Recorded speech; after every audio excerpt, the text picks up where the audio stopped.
क्यों इस मशहूर शायर ने अपनी पत्नी को इस कदर पीटा कि वो घर छोड़कर चली गई। बॉलीवुड की एक खूबसूरत अभिनेत्री जिन्हें भारतीयता की मूर्ति समझा जाता था, बेहद सौम्य और नाजुक दिखने वाली अभिनेत्री थी सुपरस्टार। इन्होंने प्यार किया और शादी की बॉलीवुड के सबसे ज्यादा मशहूर लेखक के साथ। मशहूर गीतकार और शायर माने जाने वाले उनके पति कई फिल्मों का डायरेक्शन भी कर चुके हैं। लेकिन क्यों इस अभिनेत्री और शायर का रिश्ता ज्यादा दिन नहीं चल सका? क्यों इन दोनों के ईगो आपस में टकराने लगे और उनके रिश्ते को तोड़ गए? क्यों इस मशहूर शायर और लेखक ने अपनी पत्नी को शादी के बाद काम करने से मना कर दिया? क्या आप यकीन करेंगे, इस मशहूर शख्स ने शूटिंग लोकेशन पर अपनी पत्नी को जलील किया और इस कदर पीटा की चोट के निशान उनके शरीर पर अब तक मौजूद हैं। क्यों इस अभिनेत्री ने अपने पति को हमेशा के लिए छोड़ दिया और क्यों शांत और सौम्य समझे जाने वाली इस शायर ने हैवानियत दिखाई? सब कुछ बताएंगे आज की वीडियो में। दोस्तों, आज हम जिस जोड़ी की बात करने जा रहे हैं उनकी शादी बॉलीवुड की सबसे ज्यादा धूमधाम से की जाने वाली शादियों में से एक थी। इनकी शादी में बॉलीवुड की बड़ी बड़ी मशहूर हस्तियां शामिल हुई थी। आज हम बात कर रहे हैं बॉलीवुड की मशहूर अभिनेत्री राखी मजूमदार और लोकप्रिय शायर और लेखक गुलजार यानी कि संपूर्ण सिंह कालरा की। आप में से शायद ही कोई ऐसा होगा जिसने राखी की फिल्मों को नहीं देखा होगा और गुलजार साहब की गजलों और शायरियों को नहीं पढ़ा होगा। लेकिन इन दोनों ही मशहूर कलाकारों की जिंदगी की कुछ ऐसी बातें और किस्से हैं जिन्हें कम ही लोग जानते हैं, और आज हम उन्हीं किस्सों पर नजर डालेंगे और आपको बताएंगे कुछ ऐसे राज जो किसी को नहीं पता। 15 अगस्त 1947 को पश्चिम बंगाल में जन्मी राखी मजूमदार की छवि हमेशा से एक दमदार अभिनेत्री की रही है। 1958 में जब राखी 16 साल की थी तभी उनकी शादी बंगाली फिल्म निर्देशक और पत्रकार अजय विश्वास से हो गई थी। लेकिन ये शादी ज्यादा चल नहीं सकी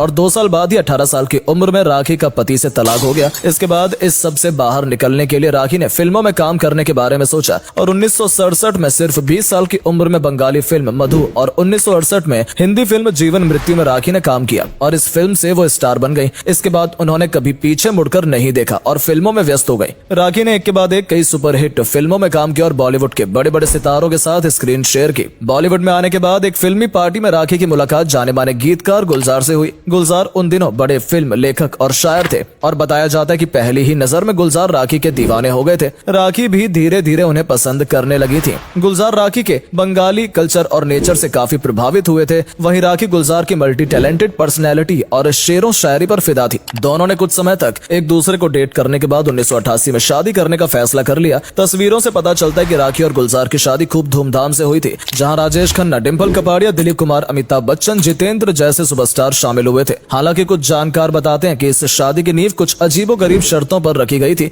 जैसे कि शादी से पहले ही गुलजार ने यह शर्त रख दी थी कि शादी के बाद राखी को फिल्मी करियर को अलविदा कहना होगा और शादी के बाद वो फिल्म में काम नहीं करेंगी। इतना ही नहीं, घरेलू महिला की तरह वो घर रहेंगी और घर को संभालेंगी। गुलजार को शादी के बाद महिलाओं के काम करने को लेकर आपत्ति थी और उनका मानना था कि महिलाओं की असली जगह घर होता है, इसलिए उनका ध्यान किचन और बच्चे की देखभाल करने में होना चाहिए। हालांकि राखी उस समय गुलजार के प्यार में इस कदर दीवानी थी कि उन्होंने दबे मन से उनकी सभी शर्तें मान ली थी। लेकिन फिर भी एक उम्मीद थी कि गुलजार जो फिल्में बनाते हैं वो शायद फिर से उन्हें फिल्मों में काम करने की इजाजत दे देंगे। लेकिन शादी के बाद ऐसा नहीं हुआ। बताया जाता है कि राखी की रिक्वेस्ट करने के बावजूद गुलजार ने अपनी किसी भी फिल्म में राखी को काम नहीं करने दिया और साफ कर दिया कि सिर्फ घर में रहो, फिल्मों में काम नहीं करना है। इस बात को लेकर दोनों के बीच आपसी मनमुटाव बढ़ने लगा। रिपोर्ट्स की माने तो उस समय बॉलीवुड के बड़े प्रोड्यूसर्स और फिल्म मेकर्स राखी को साइन करने के लिए तैयार खड़े थे। लेकिन जब वो गुलजार को ऑफर्स के बारे में बताती तो गुलजार हमेशा बुरा रिएक्शन देते थे। इस तरह राखी ने अपने सामने आए सारे ऑफर्स को एक एक करके मना कर दिया। इसी बीच राखी और गुलजार के घर में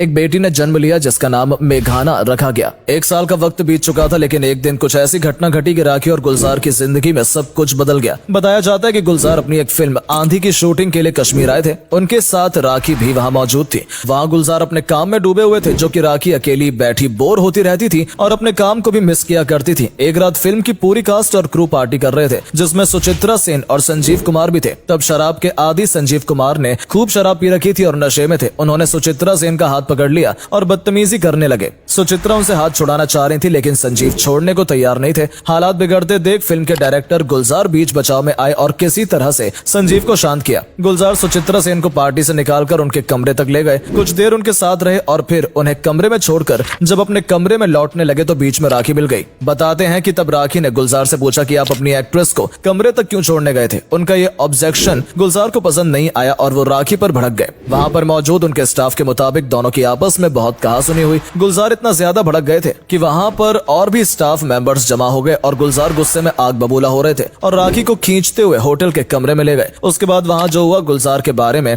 ऐसा कोई सोच भी नहीं सकता था।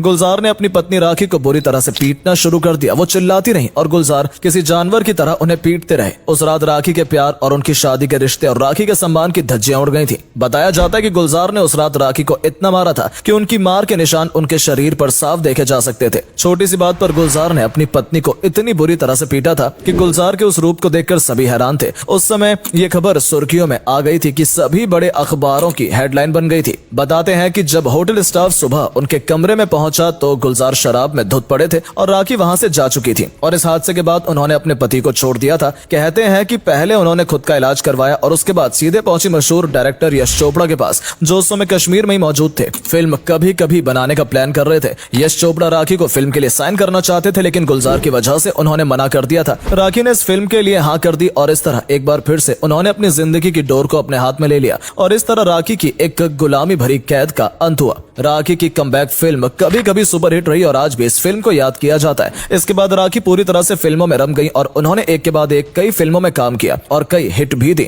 अपने दर्द और अपने कड़वे अनुभवों को उन्होंने अपनी ताकत बनाया और अपने करियर के चरम पर पहुंच गई। ये बात जरूर एक आश्चर्य भरी रही कि राखी ने कभी भी अपने पति गुलजार को तलाक नहीं दिया और न राखी ने न ही गुलजार ने कभी दूसरी शादी की, लेकिन दोनों उसके बाद कभी साथ भी नहीं रहे। बताते हैं कि राखी ने अपनी बेटी मेघना के लिए यह फैसला किया था और हर खास मौके पर दोनों अपनी बेटी के साथ होते थे। कुछ समय पहले राखी की होली खेलते हुए तस्वीरें सोशल मीडिया पर वायरल हुई थी, जिसमें वो गुलजार के साथ नजर आई थी। राखी इन दिनों बॉलीवुड से दूर अपने पनवेल के फार्म हाउस पर रहती हैं और अपना अधिकतर समय वहीं बिताती हैं। वहां पर राखी खेती करती हैं और जानवरों को भी पालती हैं।